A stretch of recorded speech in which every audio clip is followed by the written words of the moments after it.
Hello, good evening, and thanks for being with us tonight. I'm Blake Burman. So a big-time bailout. President Trump announcing a $12 billion relief package for America's farmers. Just want to be able to produce what they can produce, and we're going to make them so strong that it will be indeed a golden age for farmers. Why millions of farmers, though, still have to wait to February for those funds. Plus, that NewsNation exclusive. New welfare fraud allegations, this time in Maine. The similarities to the billion-dollar scam in Minnesota. Also this evening, new questions in the Queen City. Our Brian Enton with us tonight on how an illegal immigrant terrorized passengers on a train. Our changes now coming in Charlotte. And stop sign. One driverless car company announces a major recall. But is it just a speed bump toward driverless roads? One neurosurgeon, get this, who has analyzed hundreds of millions of miles of data, joins us tonight and tells us why you should start buckling up for the future.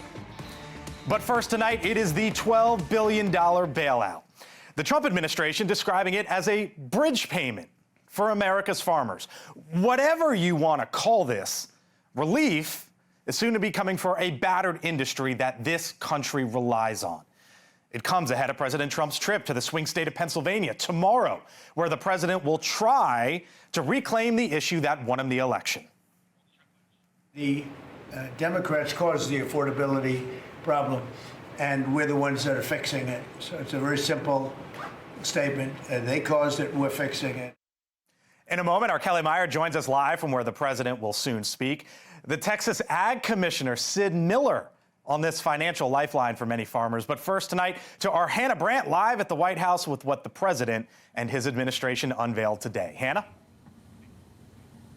Hey, Blake, the Trump administration is describing this, as you said, as bridge payments from this $12 billion aid package. They say it's meant to help farmers through an economically challenging time. And President Trump says these payments will give farmers certainty as they sell this year's harvest and plan for the next. Now, $11 billion of this will become part of a fund that offers one-time payments for row crops, things like corn, cotton, soybeans, and sorghum.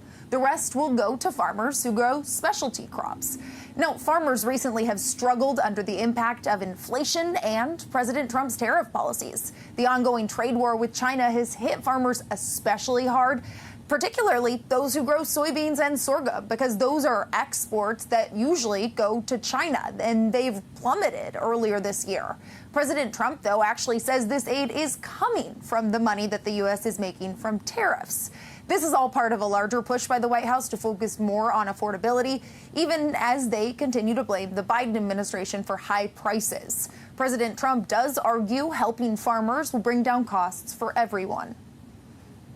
Maximizing domestic farm production is a big part of how we will make America affordable again and bring down grocery prices for American families. And again, these are prices that we inherited. When I left, we were doing incredible. Secretary Rollins says this funding will start going out on February 28th of next year, but she also says the Agriculture Department will be releasing more information about the payments by the end of this month to help farmers gauge exactly how much they can expect to get. Blake? Yep, so still a little time until the money goes out. Hannah Brandt live for us tonight on the North Lawn. Hannah, thank you. The announcement, of course, comes just one day before the president hits the road to sell his economic agenda. Our Kelly Meyer live tonight in Wilkes-Barre, Pennsylvania, not far from where the president will speak tomorrow. Hello, Kelly. Yeah, hey there, Blake. Yeah, we came back to my hometown of Wilkes-Barre, Pennsylvania. The president heading to northeastern Pennsylvania tomorrow. It's really his first stop to sell his economic message that you said. And you heard the president there, but we wanted to come and talk with people about how they are feeling. Are they feeling the pinch? And what we heard from folks was really a mix. We went to a diner nearby here. We talked with folks who say, you know, we support the president. We are feeling it a bit, but we do think it's going to take some time for really this to kind of take effect, at least the president's policies now. And then you heard from others who are saying it's gotten worse under this current president and that they are struggling. We especially heard from folks who were struggling during the shutdown, too, and say that hit them hard. They're both on disabilities, and they were struggling to even afford their meal there today. So a lot of reaction we're getting here ahead of his visit. Then he's going to be working to sell his message to these folks here tomorrow. Whether or not it sticks, we'll have to see. But we know he came out here last year in 2024 saying he was going to take care of affordability on day one as soon as he took the oath of office. And now he's saying he's going to continue to work to solve that problem. Blake. Our Kelly Meyer live tonight in her home state of Pennsylvania. Kelly, thank you. Joining us now. Let's head on out to Texas. He is the Ag Commissioner. As you might know, Sid Miller back with us once again here on the Hill. Sid, nice to see you as always. Obviously a big day in your world as the president, announces this $12 billion. You know the story, but let me show it to you for our audience here on News Nation or those listening to us on Sirius XM. First half of 2025, 181 farm bankruptcies. That is up some 57% compared to the first half of last year. How badly is this $12 billion needed, and will it stop the bankruptcy, Sid?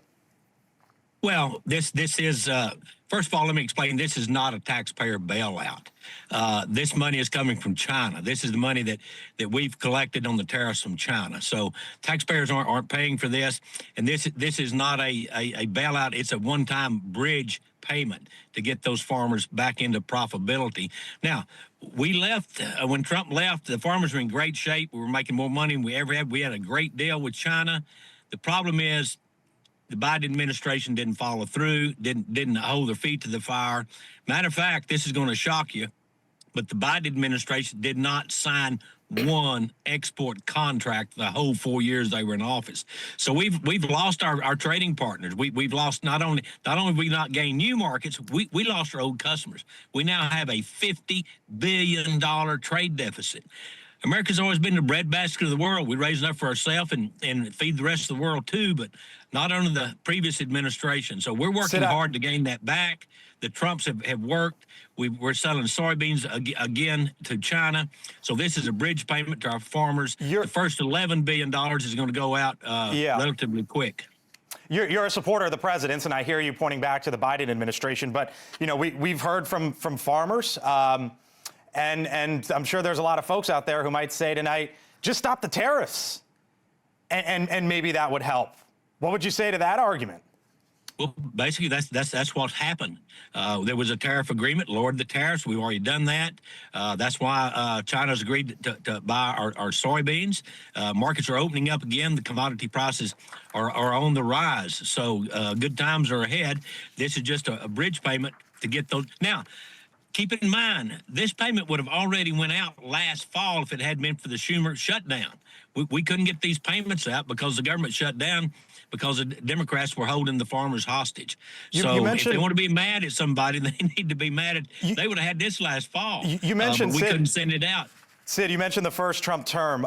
There were also two other payments to the farm community. $12 billion that was announced, $16 billion that was announced. Yeah. So this is not a first with Donald Trump in the White House. Considering that a second payment was needed in the first term with the president's policies, is it on the table that you might need another go around next year?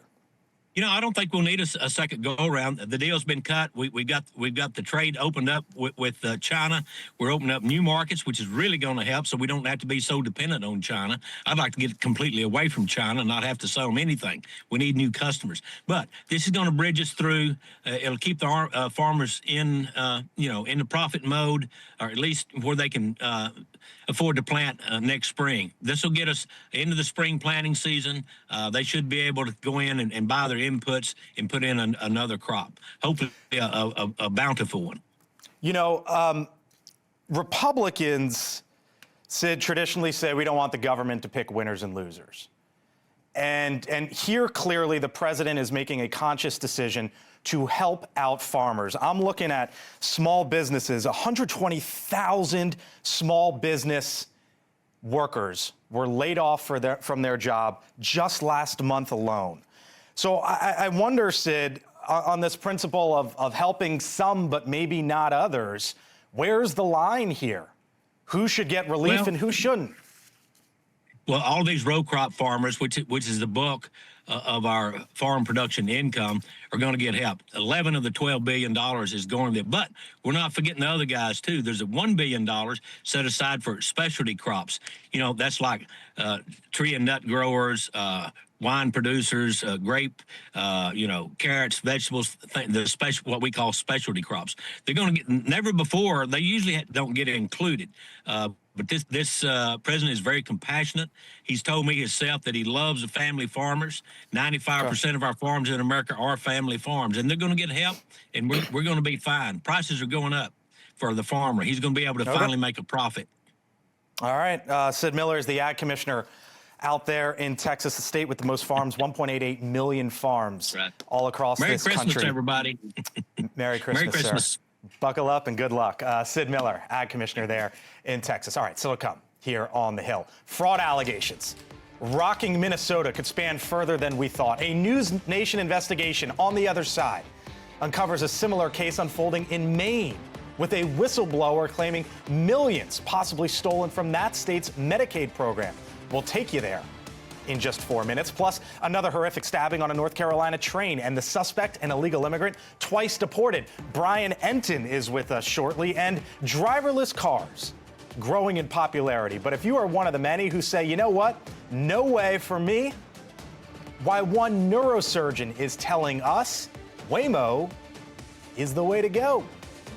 I'm Blake Burman. I'll see you on the other side, as I mentioned, 4 minutes out, and that News Nation exclusive.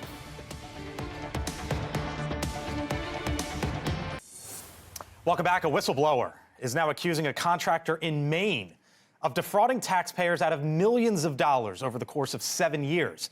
It's a story you'll see first here on the Hill and exclusively on News Nation, and it centers on Maine's Medicaid program.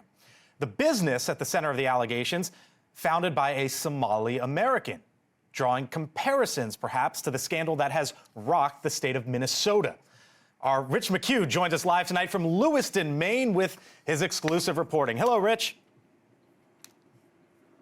Hi, Blake. Yeah, we're here in Maine, but this story is eerily reminiscent of the scandal that's evolving in Minnesota. We spoke with a whistleblower who alleges that millions have been bilked from the state here, from taxpayers and the Medicaid system, and that a Somali American-led health services contractor is at the center of it all. I thought that we were doing the right thing this whole time. And the more I started digging, the more I started finding. And I just couldn't believe what I was seeing, that this was happening and that I was part of this. Chris Bernardini spent 7 years working for Gateway Community Services, a Somali American-led health services contractor in Maine. Bernardini alleges Gateway oversaw a system in which false records were filed about client visits. And he says they charged taxpayers for providing services that were never performed. We started getting some clients calling and saying, months later, that their client owed them hours. They hadn't come in for these shifts and stuff. But I had a time card for it. And they were billing for it. They were billing for it. In March of 2022, Gateway received a notice of violation from the state's Maine Care Services Program Integrity Unit based on an audit of records taken at random from January 2017 through December of 2018. Gateway overbilled by an estimated $904,000. In your professional opinion, what you saw was fraud? Absolute. No doubt about it. No doubt about it. But Bernardini says when the pandemic hit, it got worse. I started seeing bonuses, $2,000 bonuses going to these staff that had only been with us for 2 weeks, never worked a shift with a client. And yet the PPP loan comes, you're giving $2,000 away like they're lollipops at a doctor's office. In April of 2024, Bernardini wrote to the Department of Homeland Security seeking whistleblower protection. They referred him back to the state of Maine. Nearly a year later, Gateway fired Bernardini. The company's founder and CEO is Abdullahi Ali, a Somali American who, while at the time serving as executive director for Gateway, last year ran for president of Jubaland, a state in Somalia's south that borders Kenya. Last week, he posted on X, "I make no apologies for building a successful business in Maine, working hard to earn a living, earning my PhD, giving back to my Maine community, and running for office in Jubaland. I am proud to contribute my hard-earned dollars to support my people back home." We reached out to Ali for comment multiple times. We even came to Gateway to try and speak with him. Hello, I'm with News Nation. My name is... No comment? Is Mr. Ali here? Can we speak with Mr. Ali? Republican State Senator Matt Harrington has called on Governor Janet Mills to investigate. It's just an absolute insult to the Maine taxpayer.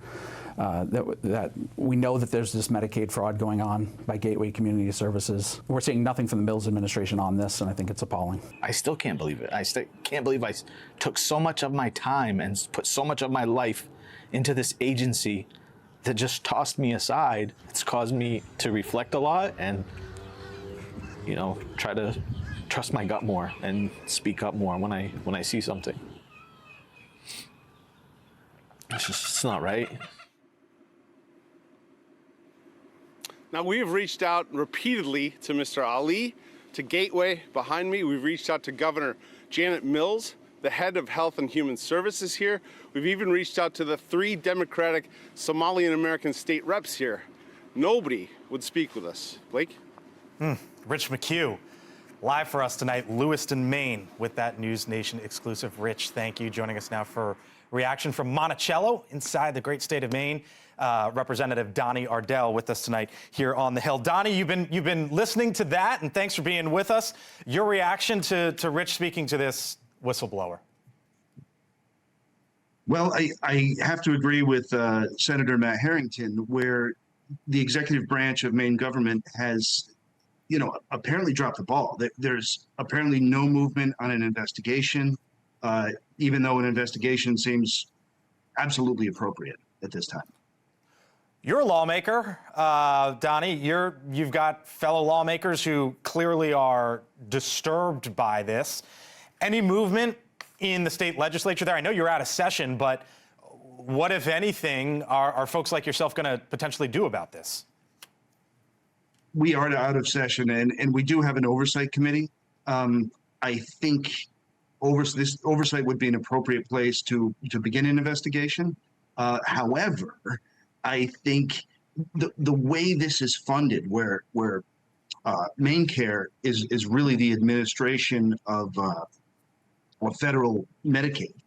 So the way this is funded is that about $1 billion of state money goes into Maine Care, but about $2 billion of federal funds goes into Maine Care. So the federal government has a clear interest in how their money is being spent, even though it's being administered by the state of Maine. All right, lots of questions there tonight in Maine. Donnie Ardell with us, state representative from Monticello. Donnie, thank you. Now that whistleblower who spoke with Rich McHugh is taking these allegations to Congress. Speaking with Congressman James Comer, the chairman of the House Oversight Committee, who is already looking into the $1 billion fraud scandal in Minnesota. James Comer, the chairman of the Oversight Committee, joins us live tomorrow night, 6 Eastern, right here on the Hill. A story will stay on top of. Still much more ahead tonight as we continue, including, how about this, driverless cars. Have you seen these on the road yet? Waymo is going pedal to the metal when it comes to the new technology.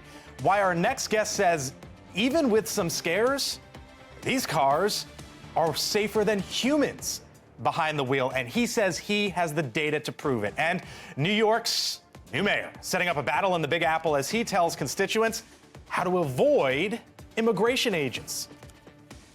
We can all stand up to ICE if you know your rights. Just about 6:30 here on the East Coast tonight and in Charlotte, North Carolina, and there is another horrific stabbing on Charlotte's light rail. The 33-year-old suspect, an illegal immigrant, in court today, now facing charges that include attempted murder. It happened on the very same train line where the 23-year-old Ukrainian refugee Irina Zarutska was fatally stabbed in August. President Trump responding to this second incident, posting to social media, quote, another stabbing by an illegal migrant in Charlotte, North Carolina. What's going on in Charlotte? Democrats, he says, are destroying it like everything else, piece by piece. Some of the presidential reaction tonight are Brian Enton, national correspondent, live with us in Charlotte with what folks are saying there as well on the ground. Hello, Brian. Hey, Blake. Yeah, just terrible to think that this happened on the same light rail where we saw that young woman stabbed and killed just 4 months ago. This was an illegal immigrant. His name is Oscar Solorzano.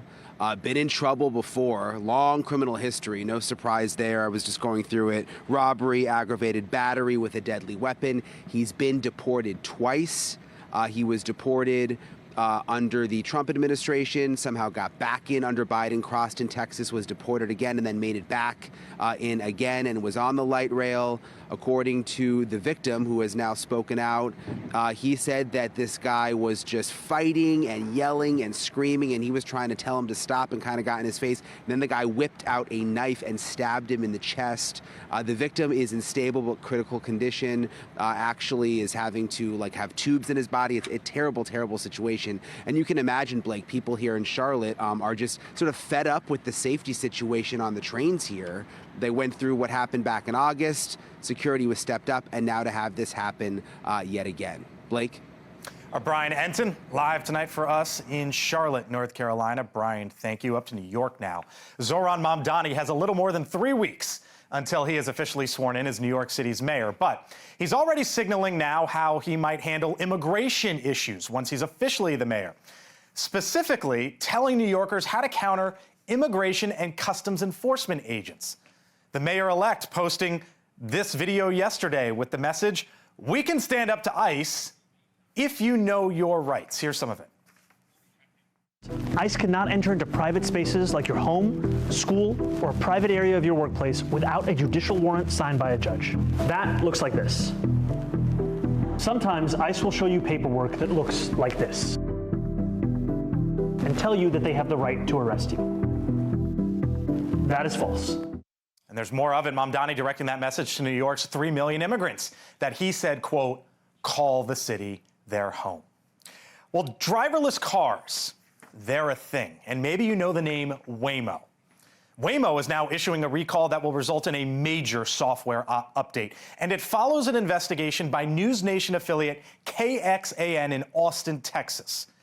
It found that Waymo cars were repeatedly driving straight through the extended arms of school buses. You know when the school buses put the arms out?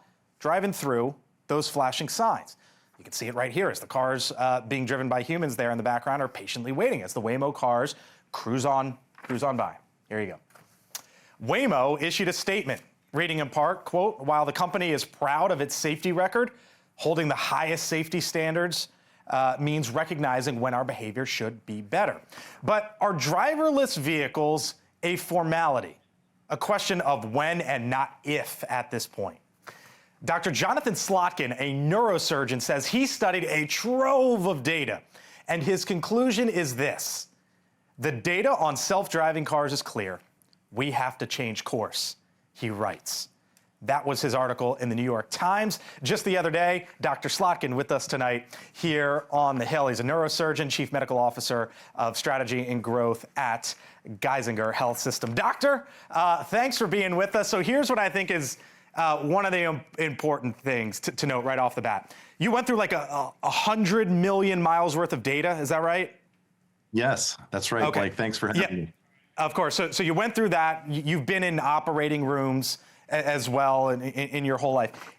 I want to show people the data that you poured through, and it was provided by Waymo.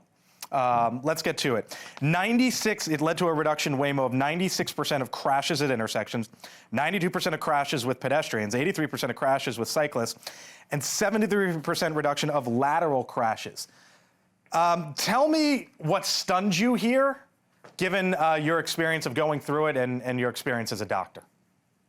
Yeah, so Blake, thanks. And look, if this was a disease where we were losing 40,000 people a year, like we're losing to automobile accidents, that's like one jumbo jet dropping out of the sky per day. We would declare war on it. Well, that's what we're losing now. And so when I look at that data, and I want to be clear, that data is across 100 million miles of these autonomous vehicles from Waymo. We're seeing, like you saw, 90% plus less of the worst crashes I see in the trauma bay, crashes in intersections, pedestrians with their spines mangled. And so it just occurred to me, and I wanted to make sure folks knew, I don't think this is just a tech story anymore. To me, this is a public health story now. What made you go through the data?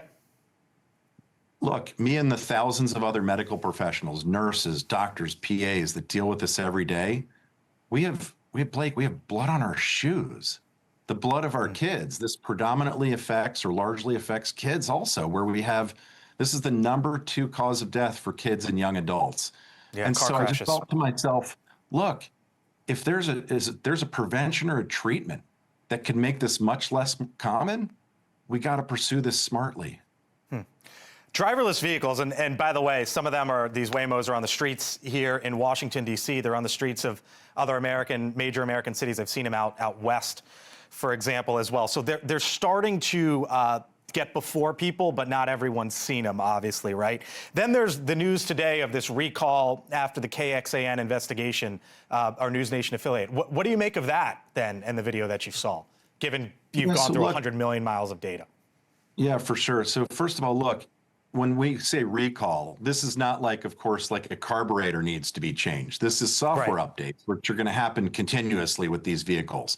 And there's an interesting tension that I think we're running into as a culture right now, which is we want these vehicles to constantly follow the rules. And look, when it comes to school buses, they have to do that. They do. But also, Blake, we want them to drive like people. We just want them to drive like perfect people. So I think what's happening is these companies, and it's not just Waymo, are trying to get that balance exactly right, where they're not moving so slowly that they're actually endangering people, but then they're also moving cautiously, or what the companies are now calling like confidently assertive. But look, do they need to follow rules like school buses? Absolutely. There's probably a lot of parents out there. I mean, I'm a parent. I got young kids, doctor, who are going, wait a minute. Are my kids ever going to drive a car? Right? So let's just take this theoretically. A kindergartner who's maybe 5 or 6 years old right now, when they go to get that learner's permit 10 years from now, a decade from now, is their future in a vehicle and hanging out, not driving? I think by and large, and let me say, it's not just going to be cars. I think we know we're seeing automation in public transportation as well. Buses, trains, the tram you take at the airport probably has no human driving it right now, right? So I think that we're going to see that driving becomes progressively more like a quaint pastime. And it's not that anyone's trying to take someone's keys. It's that I think we're going to end up like where insurance pricing is going to start to really differentiate, that if you want to keep driving your own car, I think your rates are going to look a lot different than people that have increasing amounts of autonomous features. And let me say one other thing that I think is important to your viewership, which is China has multiple companies that are moving quite quickly in this space. Oh, yeah. And I'm sure some of them will be wonderful and others may not be. I think we have a choice as a country. When I look, Blake, at Boston City Council working to block this, DC, where you're from and where I'm from originally, Washington Post has covered this extensively, the city council working to slow this down. Well, look, China's not going to be slowing down. So I think we're going to end up with a choice where we can lead this space or we can be importing technology in a few years. One of the many fascinating, I mean, when you think about, I know you say this is not a tech story, it's a public health story, but there's a whole lot of intersections right now between the U.S. and China on the sort of new world that we live in. And as you mentioned, this might be one of them. 1,500 basically driverless vehicles on the roads in America right now. Goldman Sachs projects that'll hit 35,000 in 5 years. Dr. Jonathan Slotkin, again, poured through 100 million miles worth of the data with us tonight here on the Hill. All the best, Doctor. Thank you. Blake, thanks for having me. Of course. All right, still to come tonight. President Trump changing his tune on the affordability message. Did he do just that earlier today? What he said, and is there a new phrase from the president? I'll play it for you. Full panel, other side.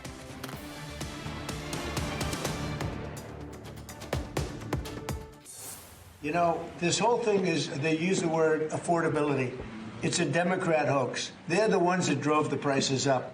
Maximizing domestic farm production is a big part of how we will make America affordable again and bring down grocery prices for American families. That was then. This is now. President Trump at the White House today promising to bring down prices just a week after calling affordability a Democratic hoax. tomorrow, President Trump hits the road to try to sell his economic agenda to the American people. He will be in the state of Pennsylvania. Full panel here with me now. Chris Cillizza, News Nation contributor. Megan Hayes, former director of message planning in the Biden White House. And T.W. Rigi, former communications aide to Senator Lindsey Graham. Hello to you all. Hey. Thanks for being here. I don't think I've ever heard Trump say make America affordable again. And that's jumped right off the page for me earlier today, Chris. Well, you know what's so interesting in the clip is you see what he's doing when he says it. He's reading it. Right? I mean, he's not freelancing. Like someone has written down, whether it's him or someone else, someone has written down, say make America affordable again. Because you can tell when he reads something when he's not freelancing, because it's like, and we will, it's like real fast and like very monotone. So he's reading that, which means it's on purpose, right? I mean, that he's not just making it up out of thin air, that they have decided that this is the thing. I would be very surprised if you didn't hear that several times tomorrow in Pennsylvania. And by they, I mean the White House and the Republican political world know they have a problem here, right? I mean, the guy was elected to bring down prices. That was the main reason he got elected. People don't think he's done it, and they think he owns the economy. You got to fix that. You got to stop saying maybe he will, maybe he won't. It's Trump. You got to stop saying it's a hoax. You got to start saying, here's what we're going to do. Here's what we've done. And here's how you're going to feel it. And here's what we're going to continue to do. Anything other than that, I think it's political Armageddon for Republicans next year. Yeah, I mean, I tend to agree. I think Congress is really going to pay the price for that. I think continuing to blame Joe Biden for something when you've been in office for 11, 12 months now is the voters are now seeing through that. Also, the voters are seeing their grocery prices still continue to rise, and their affordable housing, childcare, all these different things still haven't come down. And these folks elected him to fix that, and they just aren't doing it. Yeah, I think Donald Trump and a lot of the way he talks and sells himself, there's always an immediacy to what he says he can do and how long it will take. And it doesn't often work like that. Look, the big, beautiful bill prevented the largest tax increase on the American people in history and cut taxes on tips, Social Security, overtime. Those are hugely popular provisions. So we have a long way to go to the midterms. People, yes, need to feel it in their pocketbooks and their wallets that prices are coming down, but there's reasons to hope that could be the case. We are seeing a shift of new jobs coming in. Gas prices are lower. That feeds into prices everywhere. The market's still strong. Labor market said reasons to hope. Hope that it would be that the economy will look better and prices will look better on election day. But TW is right. I mean, look, to me, you can't repeat the thing that got the incumbent you beat. Joe Biden got beat because he was out there saying like, well, the GDP is robust. Well, nobody knows what the GDP is. Who's not an economist? You have to acknowledge, okay, we have done things that I think are going to help. We're going to do more things that are going to help in the near term. But I understand things aren't great right now. You can't just say like, I think things are great. People don't feel that way. Whether you think they should or not, that's not how politics works. And then they don't believe you on anything else you say. Right. I feel your pain is always a good message. Yeah, look, Bill Clinton's right about that. Something that stood out to me. Here was Brooke Rollins, who's the Ag Secretary. There was a meeting inside the cabinet earlier today. She said this. Watch. Today, we are going to be effectuating an $11 billion bridge payment to our farmers. She called it a bridge payment to our farmers. That was one of the terms coming out of the White House, TW. I think the Treasury Secretary, Scott Bessent, he called it a liquidity bridge. and I'm like, just say it, it's a bailout. Right? And that goes to part of, they tried to, there was a lot of verbal gymnastics today about what to call this thing. Right. Well, no one likes the word bailout, and I'm sure farmers don't want to think they're getting bailed out. Doesn't that get to the point of they still have an issue with sort of what they're selling and how they're selling it? Sure, but I think there's a lot of farmers across the country who are thrilled to be getting this payment to keep their farms operational, especially as we're doing these new trade policies, which, again, and President Trump admitted this at the beginning, there might be some bumps in the road as we get there. But new markets are opening up, and now we've changed some stuff with soybeans and farmers. They are happy, but yes, you're right. Messaging is important. Empathy and understanding is important. But we have a ways to go, and I don't think Republicans are absolutely panicked yet that it's going to be worse next year. They think it's going to be better. Okay. All right. President Trump, by the way, on the road tomorrow, Pennsylvania, live in this hour. And then there's a new candidate for Texas Senate. The Texas Democratic Congresswoman Jasmine Crockett launching a bid to unseat the Republican Senator John Cornyn. Now, Crockett could be most known for her headline-grabbing comments, including her sharp attacks against Republicans. I am telling you right now that the most unpatriotic people that we have in this country are MAGA and this president. We in these hot Texas streets, honey. Y'all know we got Governor Hot Wheels down there. Come on now. If you could tell Donald Trump anything tonight, what would you tell him? I would tell him to grow a spine and stop being Putin's hoe. This has been a dream of your party, Megan, for quite some time, is to turn Texas blue, both at the presidential level and at the Senate level. Ted Cruz won by 8.5. Last go around, Cornyn by 9. You got to go back to 2018 when Beto O'Rourke came close at 2.5. She's in now, a progressive trying to become a senator from Texas. Did that just sort of take the seat off the map? No, I don't think so. And I worked in Texas in 2014, so I'm very keenly aware of trying to turn that state blue. They tried to do it with Wendy Davis. It also didn't work. Texas is a very diverse state with lots of different pockets of people who vote independently. This is going to be a very expensive race. It is going to drive turnout. And if she can turn moderates out in the primary, she might win the primary. But I think that is going to be the big question. But this primary is going to be no messier than the Republicans have on their hands. And so both of these people, both parties are going to spend a ton of money trying to win their primaries for moderate people to be in the Senate. James Tallarico is the other. He's the rising star in the Democratic Party that, is on Joe Rogan's podcast. It's her versus him, essentially. Would it have been who do you got a better shot to win with?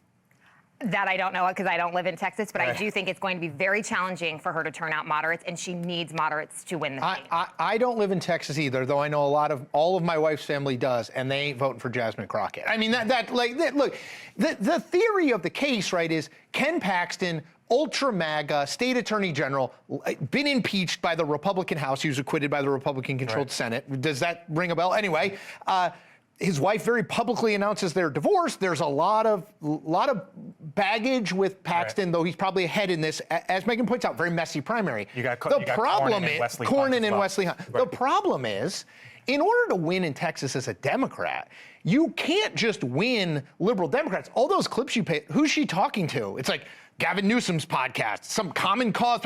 I mean, yeah, they love her. But that's not how you win a Texas general election. I think that I would be thrilled if I was Ken Paxton today, because I think it hurts Cornyn in a primary, because I think people who might have crossed over and voted for him, independents and Democrats who might have crossed over for him, will stay and vote in the Democratic primary. If Crockett's nominee, I just don't see how she's a 50% plus one candidate in the current state of, not what Texas might be in 10 years, what Texas will be in 20 years. You're sitting back off. TW is the time he's going to agree with me. Christmas came early. Christmas came early.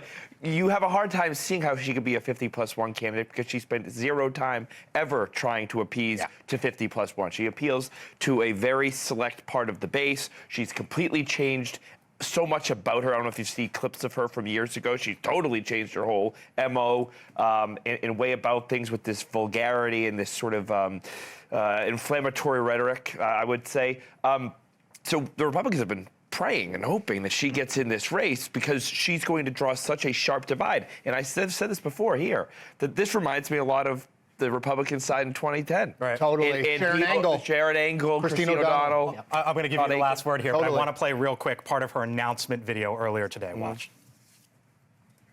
Somebody said the other day, she's one of the leaders of the party. I said, you got to be kidding. Now they're going to rely on Crockett. Crockett's going to bring them back. And as you see there, she smiles. I actually was just going to say that if you look at her video versus James Tallarico's video, they are starkly different in who they're going against. He is definitely talking about policies and the people of Texas, where she is definitely going against Trump. I do think she will be able to raise a lot of money. The one thing that bothers me here, though, is if she is the nominee, how will that impact down ballot races? Like the governor, Gina Hinojosa, is a great candidate in the Democratic Party, and it will impact her race. Colin Allred as well bowing out today. TW, Megan. Chris, thank you so much. Appreciate it. Still to come. Other side, Indiana's redistricting efforts face a major test. Will it pass? Did you see the scenes inside the Hoosier State today? We'll show you some.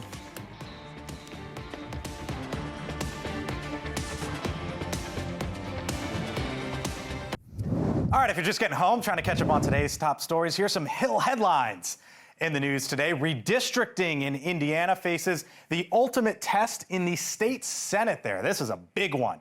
The Indiana State Senate beginning deliberation on a bill that would change the congressional maps in that state. This is the whole ping pong back and forth with states now, potentially giving Republicans 2 more seats in Indiana in the congressional district. This was the scene. A group of protesters stood outside the floor.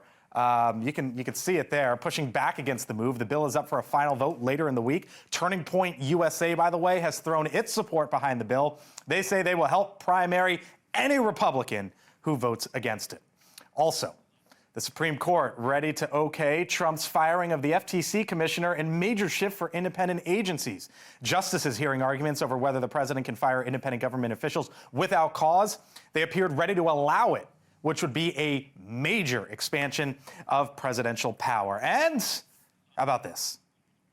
The Utah governor taunts Notre Dame after bowl game refusal. Absolutely the right move, says Spencer Cox. Utah's BYU is set to play in the Pop-Tarts Bowl on December 27th, but Notre Dame, the opponent, said, you know what, we're not showing up. We're not playing. They feel like they got hosed out of the college football playoffs. They declined the invitation. The governor there, Spencer Cox, jokingly saying the Fighting Irish made the right decision because, quote, getting embarrassed in a bowl game against BYU would be really hard on the program. To check out those stories and more, all you have to do, head on over to thehill.com. By the way, scan that QR code if you can. If you can, I write in the morning newsletter every day. All right, Elizabeth Vargas reports coming up next. You won't want to miss her interview with the actress Cheryl Hines, who, of course, is the wife of Robert F. Kennedy Jr. That's coming up just seconds away right here on News Nation. I thank you so much for watching us tonight here on The Hill. I'm Blake Burman. Hope you have a great night. I'll see you tomorrow.